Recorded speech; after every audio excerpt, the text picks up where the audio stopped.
Hey everyone, welcome back to the channel, and today we're going to quickly review a new ETF from Hamilton ETFs. The stock symbol is MIX, M-I-X. This is a Canadian listed fund and it's called the Hamilton Enhanced. Always love seeing the enhanced in there. Probably means there's going to be some leverage, which there is. The Mixed Asset ETF, a better all-in-one ETF. So let's review this ETF together, everyone. Let's see what it's all about. So this is going to be a growth style ETF, not an income oriented ETF, but still could be a solid choice for your portfolio, as we'll see. So this is going to have 60% stocks, US stocks, 20% US treasuries or T-bills or government bonds, and 20% in gold. So that's the mix, the asset mix here. So right away I could tell this is something that's fairly different, because normally when you have mixed assets, you either have 60 in equity, 40% in bonds, or 80 in equity, 20 bonds, or 40-60. But they actually added some gold in here, which kind of, you know, cuts into the US treasuries, which I actually think is a good idea if you ask me. There's going to be 25% leverage on this, so your classic Hamilton 25% modest leverage. And it's, you know, this ETF, they created an index for this ETF, and after the 25% leverage has historically outperformed the S&P 500 with lower volatility. So we'll actually check that out in a second, because as usual, Hamilton has some good graphs. And by the way, there's a promotion. There's 0% management fee until April 30th of 2026, and then it's going to a very modest 35 basis points. So this is for investors who want a core buy and hold growth ETF. No surprises there. Enhanced returns with historically lower volatility and drawdowns versus just holding the S&P 500. Convenient multi-asset diversification with automatic rebalancing if any weight drifts plus or minus 2% from the target allocation. So the target allocation is 60% stocks, 20% US treasuries, and 20% gold. So if, you know, there's any drifting more than 2%, they will readjust that. They will rebalance that. So let's actually see, before we look into all this fun stuff, what the portfolio actually holds. That's always the first thing I always personally do when I look at a new ETF. So this is an ETF that's going to hold three other ETFs. VOO, which as we know is the Vanguard S&P 500, right? It's this ETF right here with a very, very small expense ratio.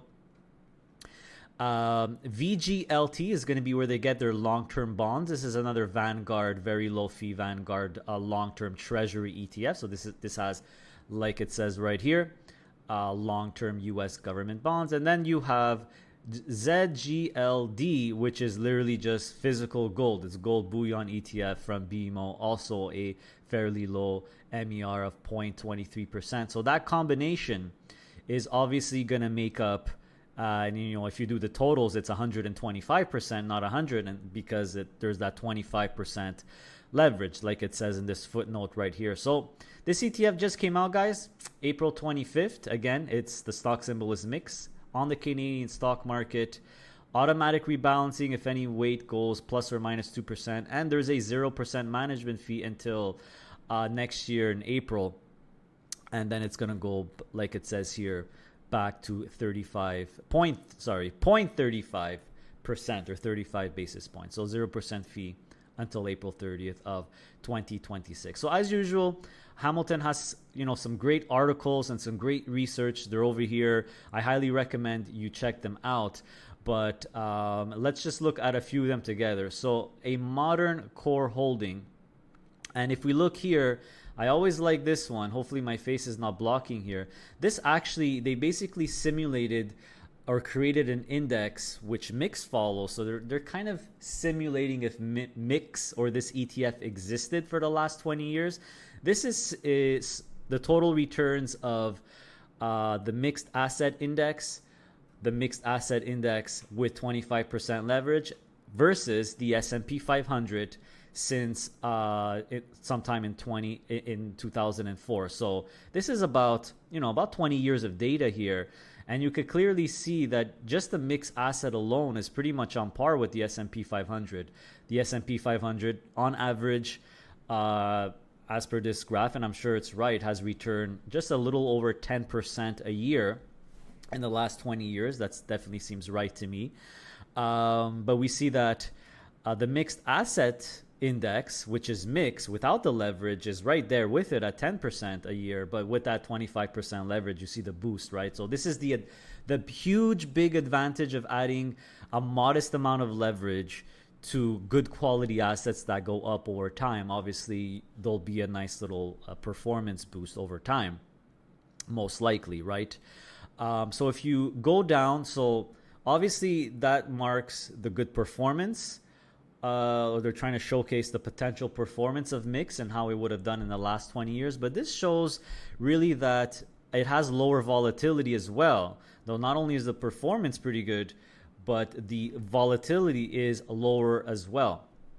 So you see that here, that the S&P 500 index, I'm assuming this is in the last 20 years here. I'm assuming, but I'm pretty sure that's correct. The average volatility, which is literally the VIX, right? The VIX 19%. That sounds about right to me, because the VIX is typically between 15 and 25 on average. So that seems about right. And you see that the mixed assets with 60% in the S&P 500, 20% in T-bills, 20% in gold has less volatility, not half the volatility, but just over half the volatility. So a lot less volatility.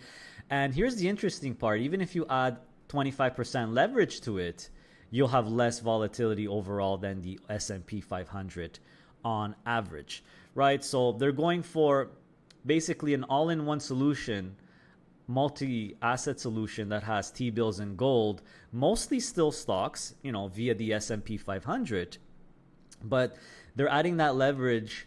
Adding that leverage not only reduces the volatility versus the S&P 500, but the performance is good as well. So, that's pretty much always the Hamilton way. They're always looking for maybe reducing volatility, but not sacrificing the performance. So it's very, very interesting. Maximum drawdown. So this is, last 20 years. At one time, the S&P 500 could go down. It could take big hits, 55%, but the index, even with the leverage, would have gone down 32.9%, right? So when there are those big drops, you could see that even with the leverage, having a diversified portfolio, different assets, stocks, bonds, and gold does help, because we typically know that when stocks drop like a brick, people typically go to safety. Things like bonds and especially gold, they tend to do well, or people gravitate towards gold and bonds when there are big drops in the stock market. So yeah, you have the benefits of the bonds, the benefits of gold, and the key benefits that they're trying to achieve with this new ETF. Greater diversification. That's true, because you have the gold, bonds, and the S&P 500 as well, which is a broad-based U.S. indice. There's actually diversification or sector diversification within the S&P itself.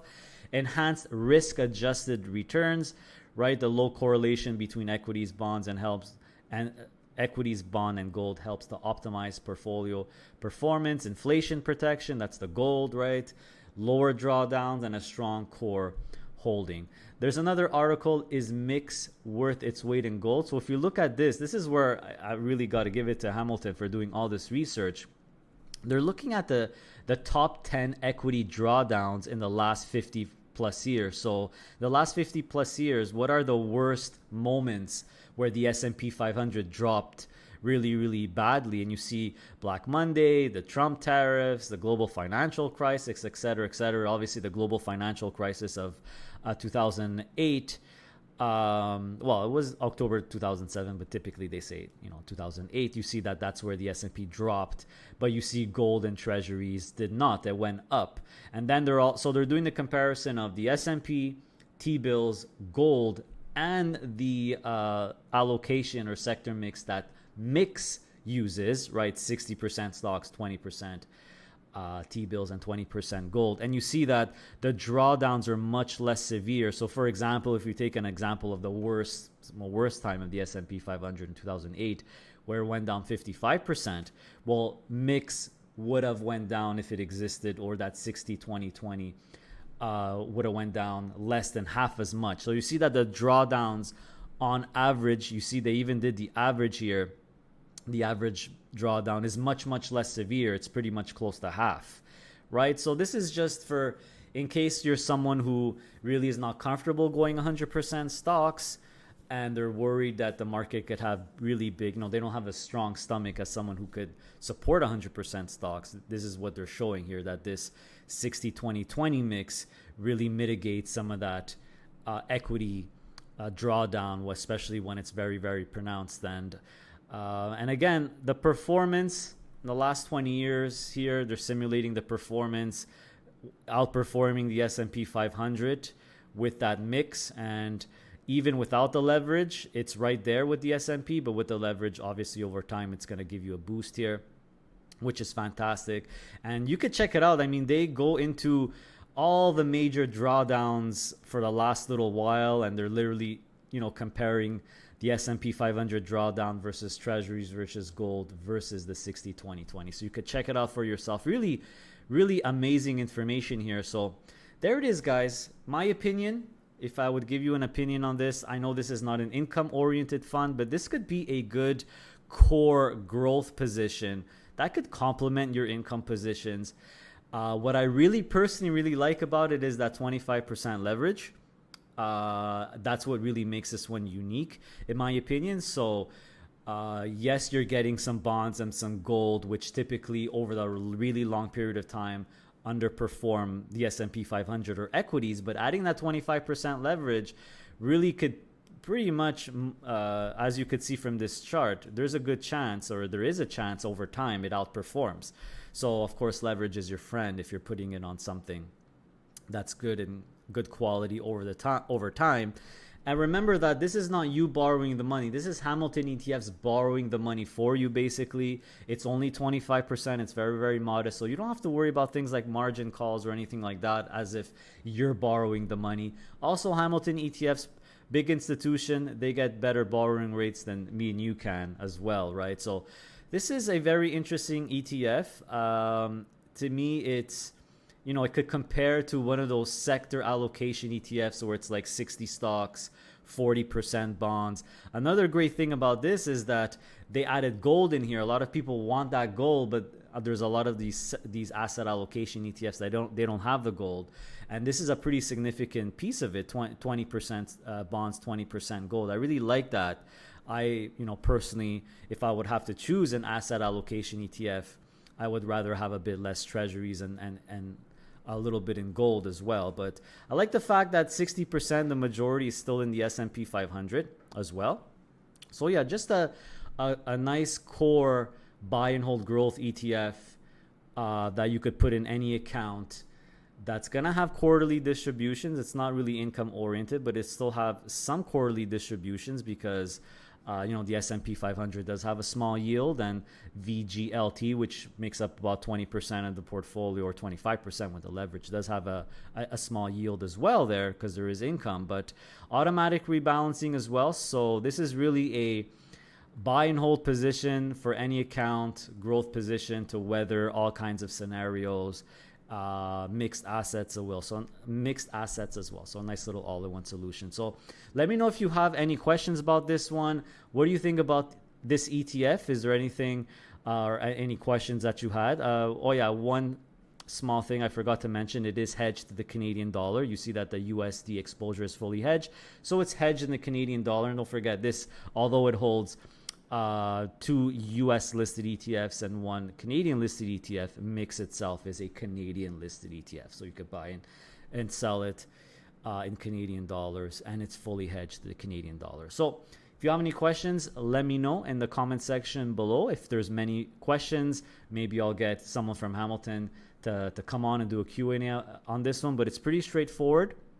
I highly recommend that you check out these articles as well. They did a lot of research in the last 20 years of drawdowns and volatility. So this could be, again, I keep repeating myself, a good all-in-one if, to complement your income portfolio, something you don't really need to babysit. You just put it in there and, it'll grow over time. So thanks for watching, guys. Hit that thumbs up. I would really appreciate it, and see you next time.